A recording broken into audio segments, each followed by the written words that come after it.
Welcome to Rising Tide Startups, where today's most exciting solopreneurs share their startup stories. They also deliver tangible strategies that they would implement personally if starting their business over today. Each episode is a startup masterclass. Make sure you take notes. Take it away, Kevin. This is Kevin Pruitt with another episode of Rising Tide Startups, and my guest today is Neel Parekh. Neel, thanks for joining us on Rising Tide. Very excited to be here, Kevin. Thanks for having me. I am anxious to hear the backstory, but hey, if you and I were at like a networking event, how would you introduce yourself to me? The $1 million question, right? What is your elevator pitch? How do you describe yourself, right? It's your personal elevator pitch. That's exactly. right. Exactly. I would call myself a remote local entrepreneur, meaning I have a local business, but I've been traveling for a while. So Kevin, I guess my backstory is I traveled for about 5 years while building my local business. And so I was across about 35 different countries and kind of figured out how to run a local company completely remotely. Came back because of this little thing called COVID. So now back posted in Los Angeles. So that's kind of how to describe myself as a remote local entrepreneur. So backstory, family, where you from originally? Where'd you grow up? Yeah. School, education, all that fun stuff. I grew up in South LA, North Orange County area, like pure suburbs. Absolutely. So my parents, they immigrated here from India in the early 1980s. And Kevin, do you remember video rental stores like the Blockbusters, things like that? Yeah. My parents had their own called Video Town. So growing up, I was kind of always around small business, always, in the video store, just looking around to see what's going on. I watched a ton of movies, ate a ton of ice cream, a bunch of candy from the video store. Right. Yeah. It's a kid's dream, right? Yeah.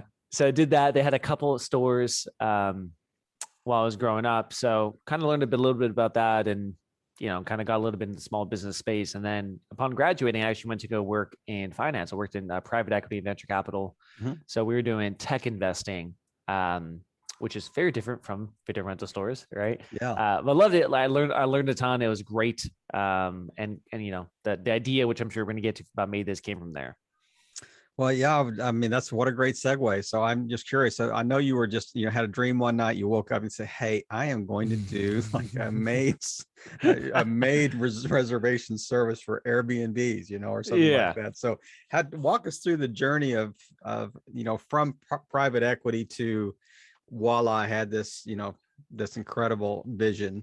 Yeah. Very common transition, right, Kevin? Private equity to cleaning company makes a lot of sense. As most people do. Of course, as the normal path in life.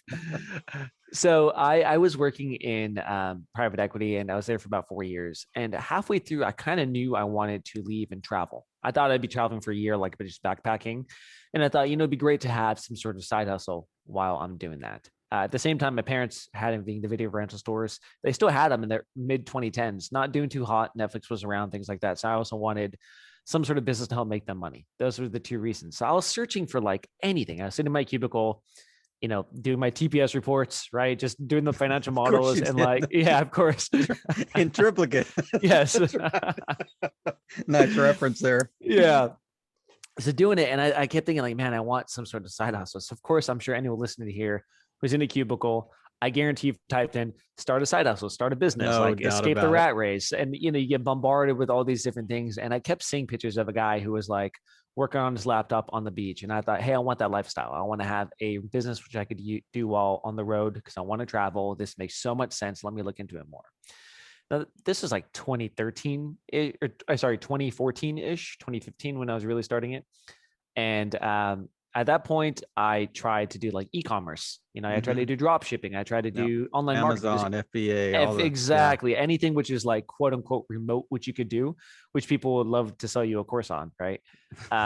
And so I was doing all these things. Nothing was really working. So finally, I was on Reddit when I was supposed to be working, quote unquote. Kevin, do you know Reddit? Reddit.com? Yep.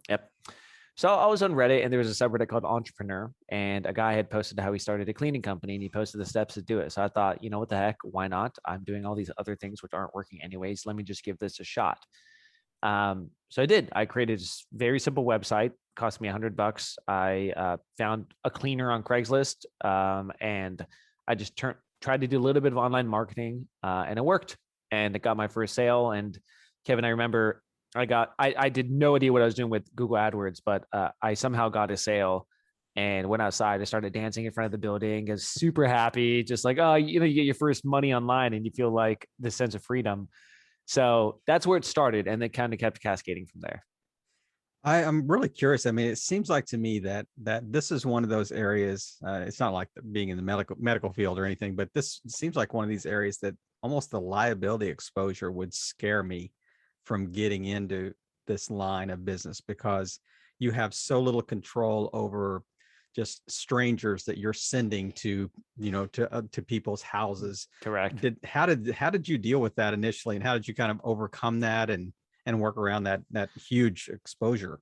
Yeah, I mean, look, in hindsight, sometimes being naive is so great because I didn't even think about Ignorance the exposure. is bliss. Right? I was just like, I was what quote unquote brave to do that, Kevin. Morelli. I was just stupid and I had no idea what I was doing. So I was like, I'll just try this out. In hindsight, though, here's the reason why it works, because a lot of people think that same thing.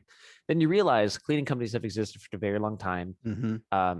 Small business have existed for a very long time. Home service businesses have existed. There's a ton of them. There's franchises based on them. Like, this is a very common thing, right? Maybe nowadays in the age we're at, where we all want to start online businesses, do software companies, and you think like, oh, I'm not exposed to risk in that way.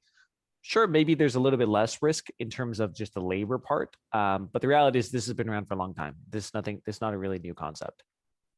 Well, the uniqueness though of this particular area looks like, so if I'm going to work on your water heater or your dishwasher or whatever, I'm probably going there while you're there. Correct. This one almost seems like I'm sending people maybe when you're not there, that often, as far as the cleaning, and you're going to be there for a couple hours and, all over the house and, but it really, I mean, I love the fact that you talk about this kind of fits into the same category as everything else, that as far as a home service, provider. Yeah. And I guess if you think about categories of risk, Kevin, when it relates to, let's say, home services only, there's things which would be very heavy to do, maybe require a lot of expertise. Think about plumbing. That's high risk. Yeah. Very high risk. You mess up and then the whole place is flooded. What's going to happen? Yeah. Right. The worst case here, like, I guess you could scratch a floor or something from a cleaner, but like most times it's, I forgot to take the trash out. Like, there's no heavy lifting. There's not too many things which can be, I'm knocking on wood right now, Kevin, that can be a huge liability. So because of that, I think it's a little bit less than if you're doing something very heavy duty, for sure. So you said 2016, or kind of in that space, you found your first cleaner on Craigslist, and you virtually were just like the broker, right? You were selling the service, then you got to find the person to actually deliver on that promise that you made on your website. When did it morph into more than just, I've just got a local cleaning company? Yeah. So let's go back to me dancing outside and like, great, I got a sale. Like, made $10. Yeah, made $10. I think I lost money on that one too, because I paid way, like, Google Ads, I had no idea what I was doing. So I'm pretty sure I lost money on that one. But anyways, I was stoked. I said, okay, now I need to get a cleaner and deliver the service.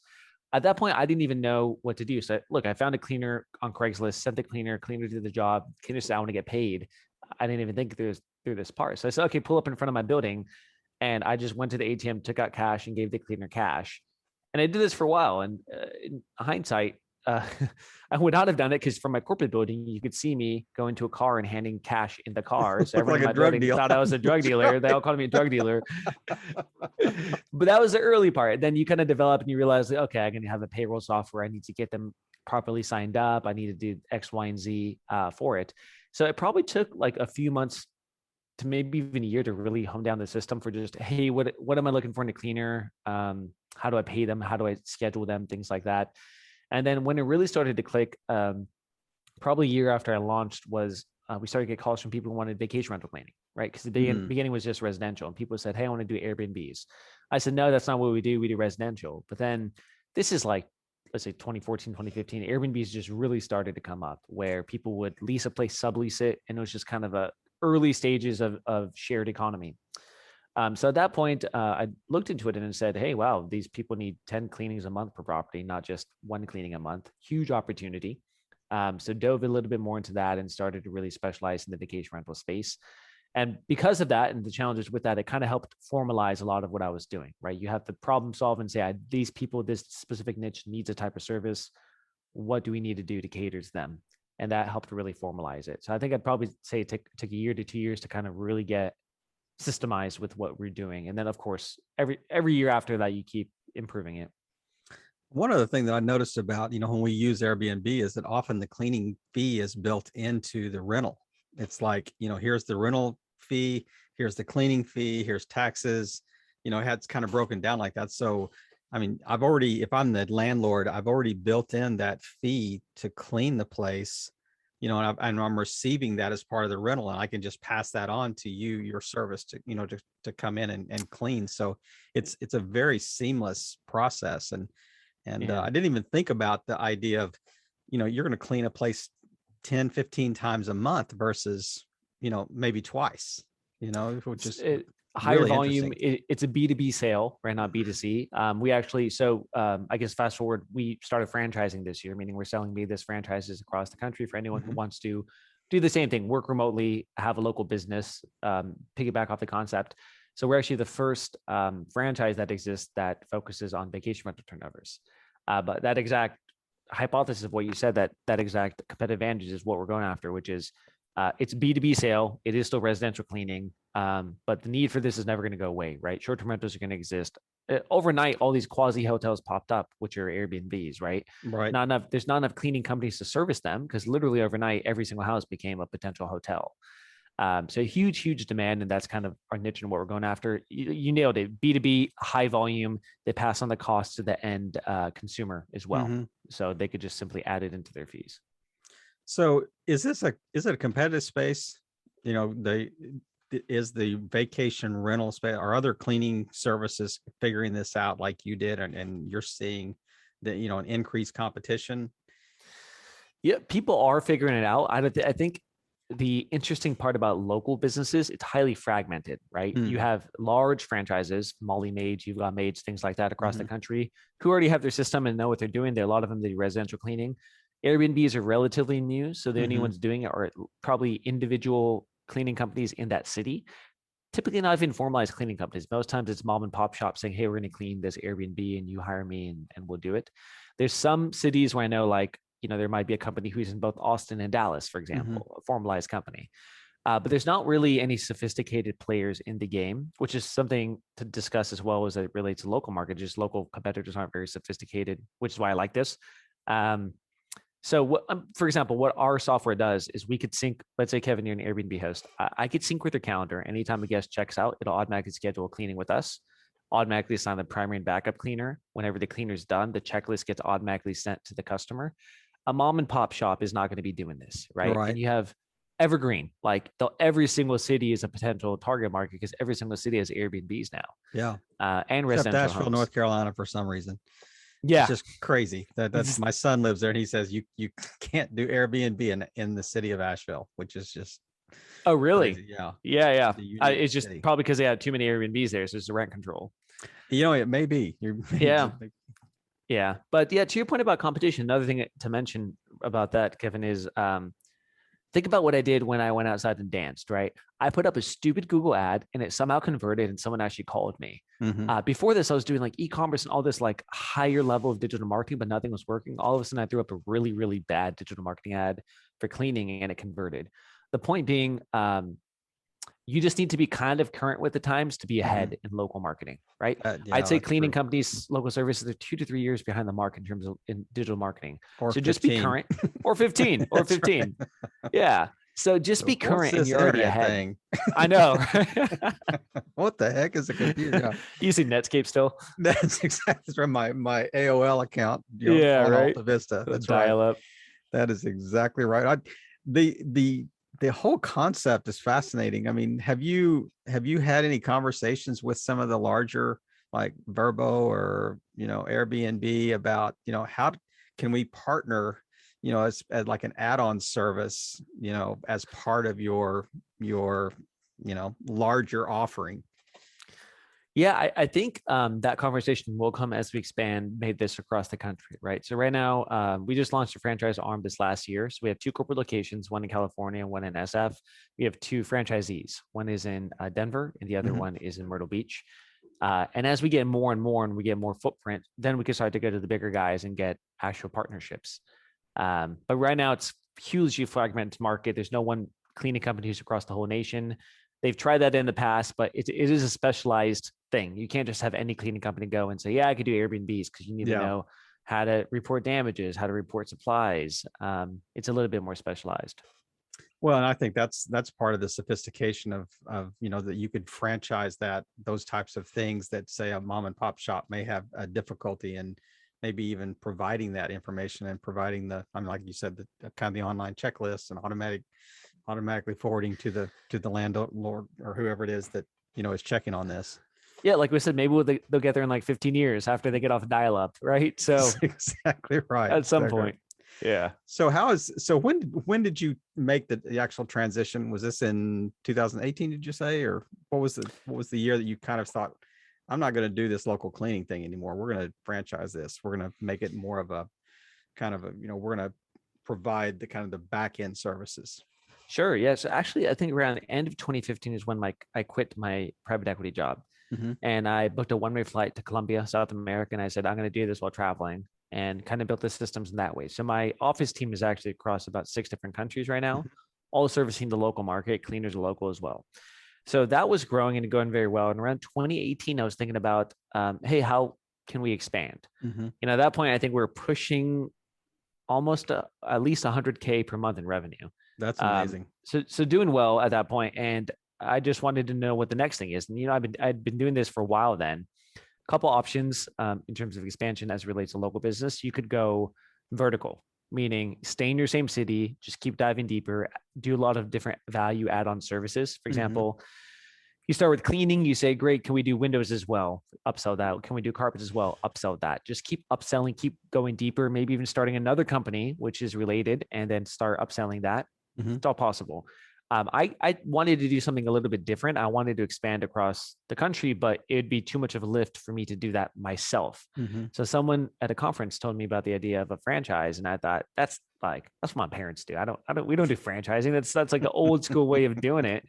But the more and more I looked into it and talked to people, I thought, hey, I could actually come at this in a unique way, like completely remote, super lean franchise, kind of new age, targeting millennial crowd, going out to Airbnbs and vacation rentals. Like, I just kind of wanted to come at it a little bit different. And it was just a different business, right? You're selling franchising, which is a very different concept. So that expansion came out. And yeah, I guess, Kevin, I would say it wasn't out of the desire for me to build something like great and grand and say, I want to, have a brand which is going to last forever. It was just kind of the next evolution of growth, which seemed like a great challenge. So I decided to try it out. So when you're talking about to a potential franchisee, are these generally people that are already in the cleaning space? Or are these just people that say, you know what, I'm kind of like at a lifestyle I'm kind of aiming toward, and I want to run something from a laptop and, with the little martini sitting on the side, exactly, little drink with an umbrella in it, exactly. By the way, when I finally did get to a beach with my laptop, I realized there's way too much glare. You can't even work on the beach. So even though I achieved that image I thought about in my cubicle is completely fake. That's just a Zoom background. I know. I was like, oh, this is a lie. So what does it look like? I mean, who's your potential franchise client? The ideal franchise is probably someone similar to me when I started, which is, let's say you're working at a corporate company and you want to, quote unquote, escape the rat race. You want some sort of side hustle and evolve to that. Or you're an existing entrepreneur and the local spaces where you want to be because competition is a little bit less. You could piggyback off of our exact system that I've already battle tested, spent a ton of money and time creating, a lot of mistakes I've made, which you don't have to make anymore. Piggyback off the system and do that. So actually, it would not be a cleaner. It would be someone escaping the rat race, trying to find their new venture, never wants to clean, but wants to work behind a laptop, and ideally someone who, at some point says, hey, I want to be location independent. I want to work from home if I want to. I want to work from Timbuktu if I want to, and that's okay. And these is this solely in the vacation rental space, or is that just one of the markets that you could potentially serve? Residential and vacation rental. I typically advocate for franchisees to go after both. Why? Because there's seasonality. Some cleaners are better suited for one versus the other. There's higher volume of people looking for residential cleaning. So that'd be like, Kevin, if you're looking for a monthly, bi-weekly, weekly cleaning, we'd help with that. And then we teach the franchisees the way to make sure you can schedule it so you could actually do vacation rentals as well. Right. Yeah. So it'd be both the niches for sure. What's interesting, Kevin, is like before COVID, I think we're probably 75% Airbnb revenue. then currently it's probably 75% residential. Just because COVID hit, travel went away, a lot of places shut down. It's starting to come back, and I have a feeling it's going to settle around 50-50.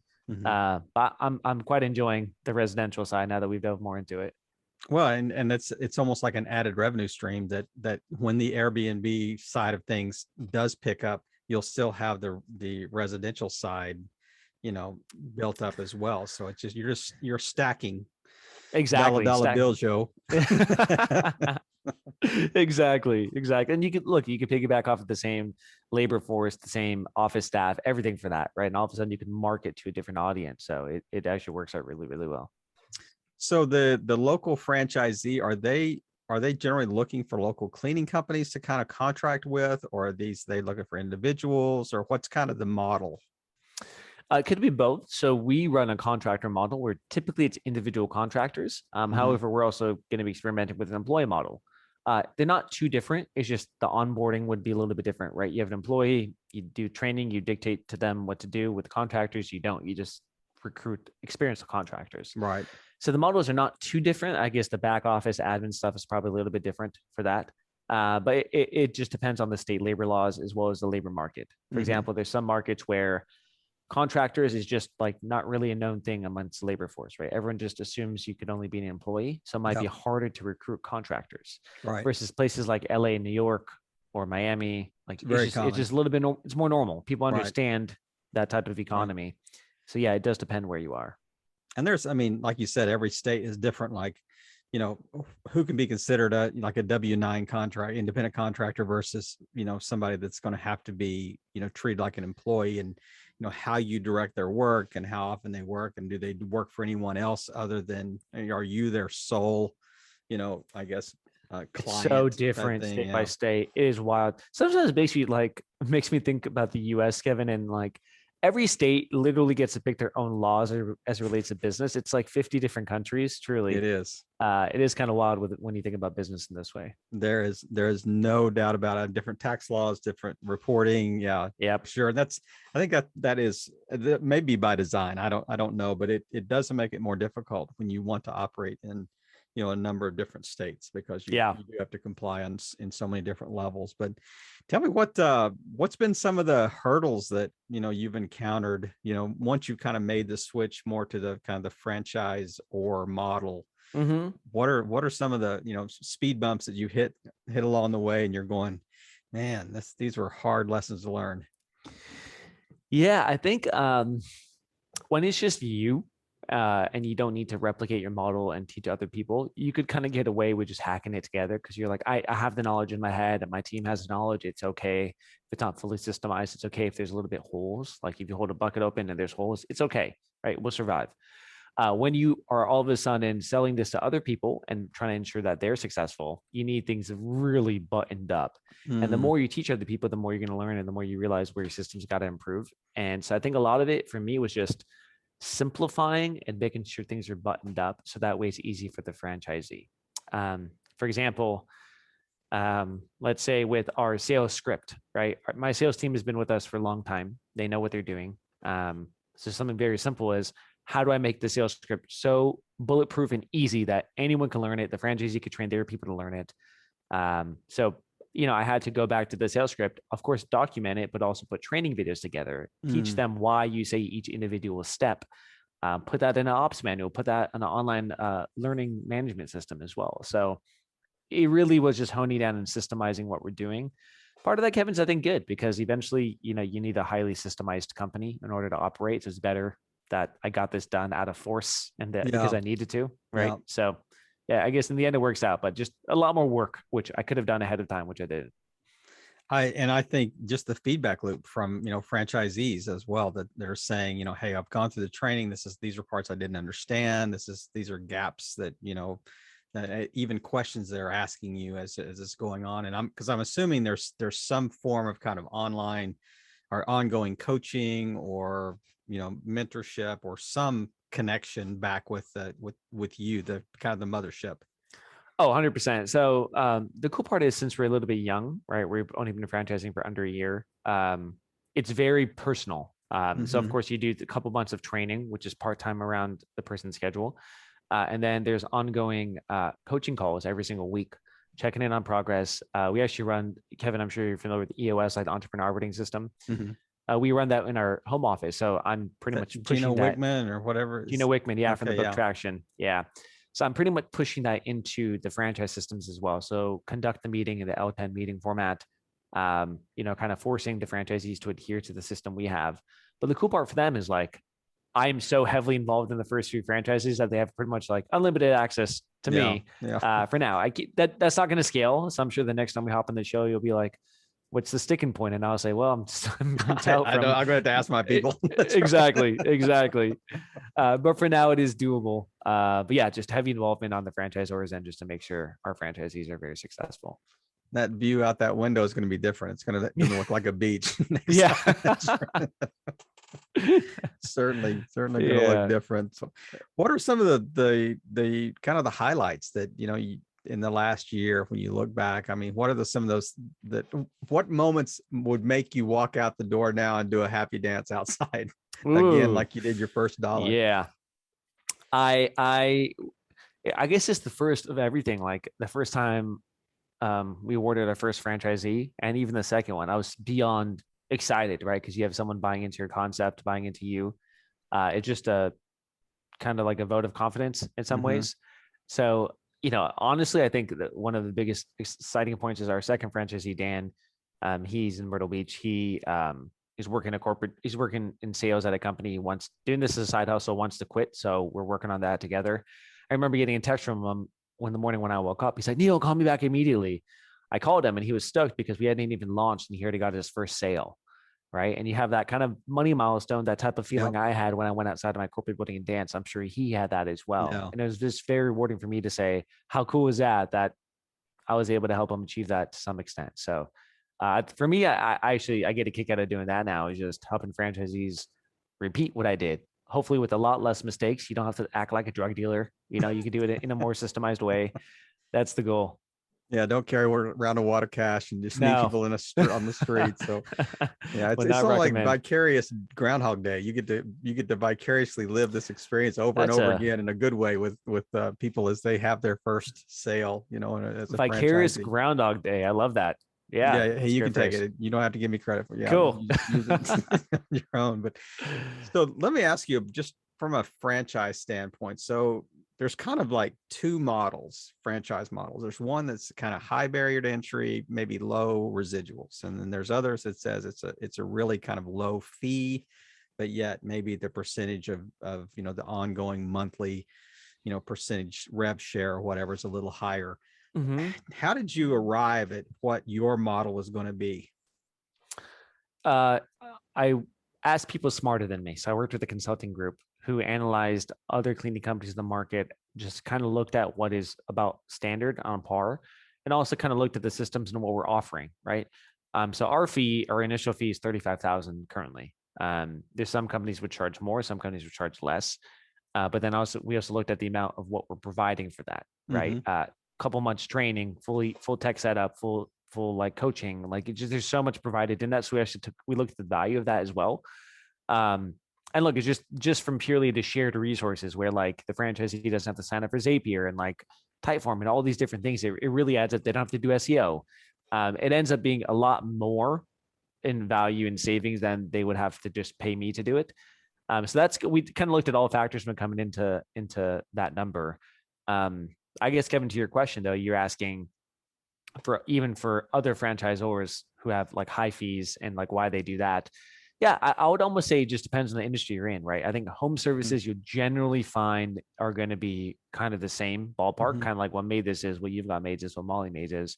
And if you go into like Topgolf, it's going to be a different set of fees, which is very normal for them. So I have a feeling everyone's kind of copying each other. Seems like it.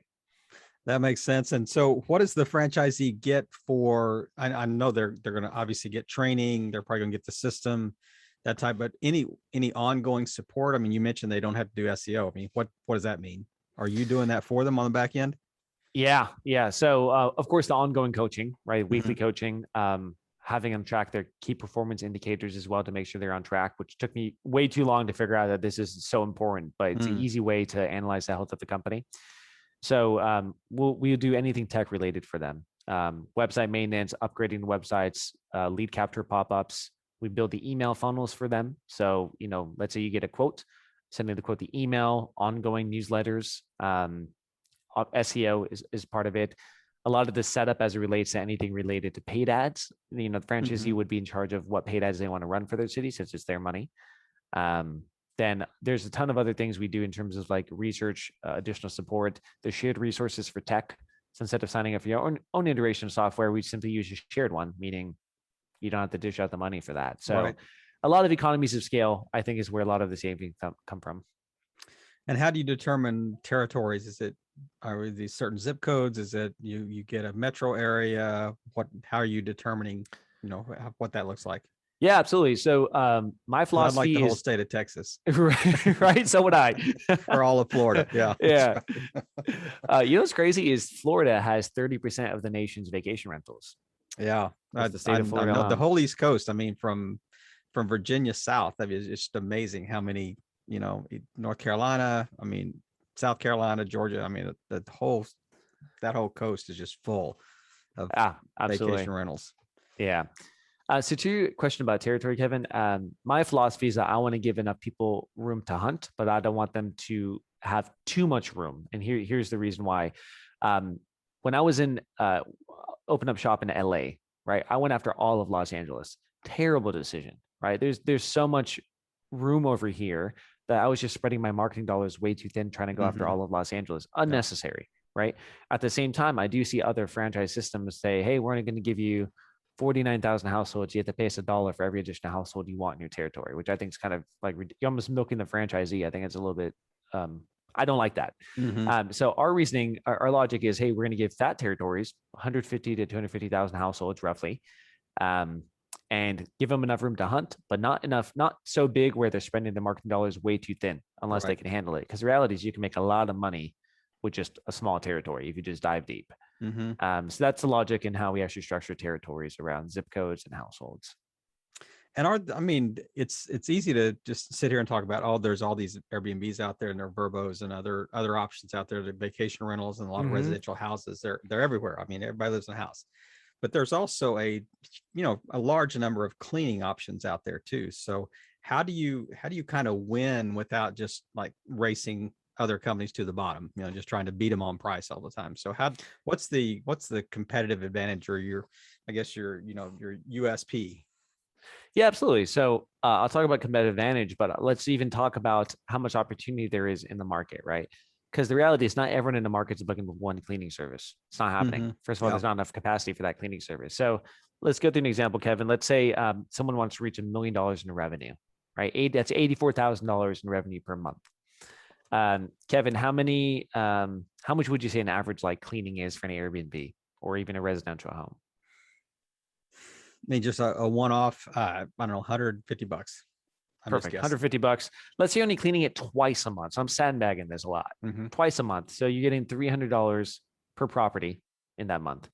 So if you need $84,000 in revenue, and each property is giving you $300, you only need 280 homes on a recurring basis, right, to achieve that. If a territory size is 150 to 250,000 households, and you only need less than 300 to have $1 million business, there's enough room for everyone to hunt. So, people ask, how do I think about competition? I like it. I think that means there's enough of a market for everyone, right? Right. Now, that means like if you go to a place like New York, you might not be able to compete and rank on SEO as quick as you would in Asheville or in, Omaha. It would just be different depending on the tier city you're in. So tactics will change. But the reality is you don't need that many customers to make a good amount of money in this business. Right. Yeah. That's, and with Airbnb, I mean, exponentially it grows. If they're doing it instead of 2 times a month, you're doing it 10, Right. Then you need 20 customers, right? It's 20 Airbnb hosts. That's right. Yeah. So have you thought about other, I mean, you kind of mentioned these add-on services that you could potentially have done, early on and, kind of driven deep in a vertical, but what about additional services? I mean, do you have that? That's kind of like 2.0, 3.0 versions of MaidThis that say, we're going to add this services down the road, or we're going to add these services on down the road. Yeah, it's interesting. Kevin, I would love to take your your feedback and your brain power to see what you think would actually be good, right? It shouldn't take long. Yeah. And we're done. Yeah. Right. I'm on dial up right now. That's right. That's right. Well, so there's a couple of target niches, right? So we're going after residential, we're going after Airbnb. With Airbnb, you're towing a fine line because you can offer property management, but then you're also competing against your customer who are property management companies. So there's many things you could do eventually, like supply pickup. You could do laundry turnovers for them and charge per load or per bag.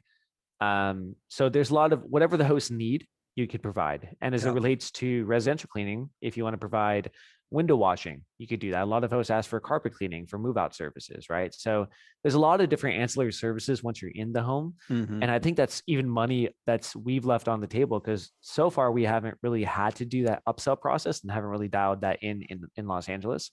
But there's so much opportunity to be had just by really honing in. Like, the cleaner's already going to be in the client's home.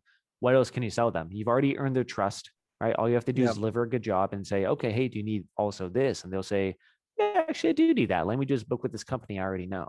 Right. So there's so many opportunities once you're in the client's home to grow.